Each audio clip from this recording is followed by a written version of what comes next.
ক্ষমতাচ্যুত প্রধানমন্ত্রী শেখ হাসিনার ছেলে সজীব ওয়াজেদ জয়ের ছত্রছায়া থেকে হাজার কোটি টাকার দুর্নীতি করেছেন সাবেক ডাক ও টেলিযোগাযোগ প্রতিমন্ত্রী জুনায়েদ আহমেদ পলক। তথ্য প্রযুক্তির উন্নয়নের নামে বিভিন্ন প্রকল্প থেকে অর্থ লোপাট করে নামে বেনামে গড়েছেন সম্পদের পাহাড়।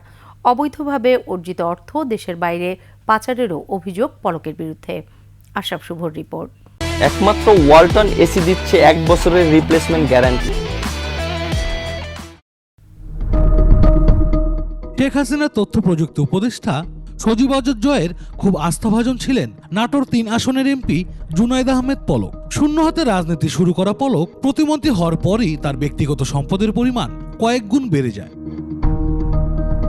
তথ্য মিলেছে জয়ের ঘনিষ্ঠ হওয়ায় কোনো কর্মকর্তা, মন্ত্রী, অডিট বিভাগ, এমনকি প্রধানমন্ত্রীর কার্যালয় পর্যন্ত পলকের বিরুদ্ধে কথা বলতে ভয় পেতেন। সেই সুযোগেই তথ্য প্রযুক্তি খাতের নানা প্রকল্প থেকে হাজার কোটি টাকা লোপাট করেছেন পলক।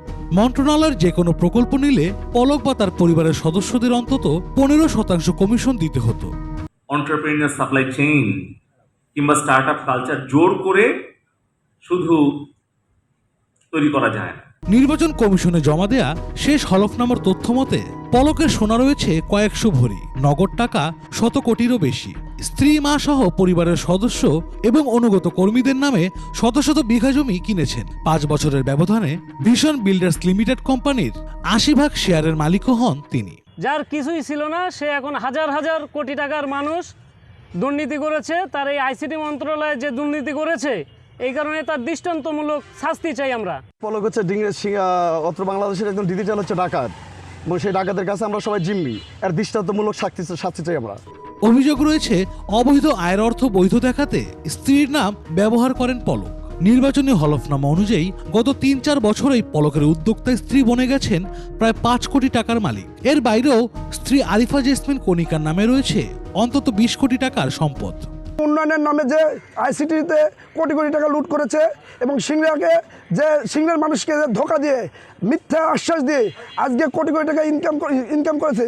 পলকের বড় ভাই জুবায়ের আহমেদ নয়নের বিরুদ্ধে টেন্ডারবাজি সহ 650টি পুকুর দখলের অভিযোগ রয়েছে। এছাড়া মন্ত্রণালয়ের প্রকল্প নেওয়ার ক্ষেত্রে নিজের আত্মীয় স্বজন, বন্ধু বান্ধবকে কাজ দিতেন কোনো প্রকার যাচাই বাছাই ছাড়াই। ক্ষমতাচ্যুত প্রধানমন্ত্রী শেখ হাসিনার দেশ ত্যাগের পর থেকেই আত্মগোপনে ছিলেন জুনায়েদ আহমেদ পলক। বুধবার রাজধানীর খিলগাঁও থেকে গোয়েন্দা পুলিশের হাতে গ্রেপ্তার হন সাবেক এই প্রতিমন্ত্রী।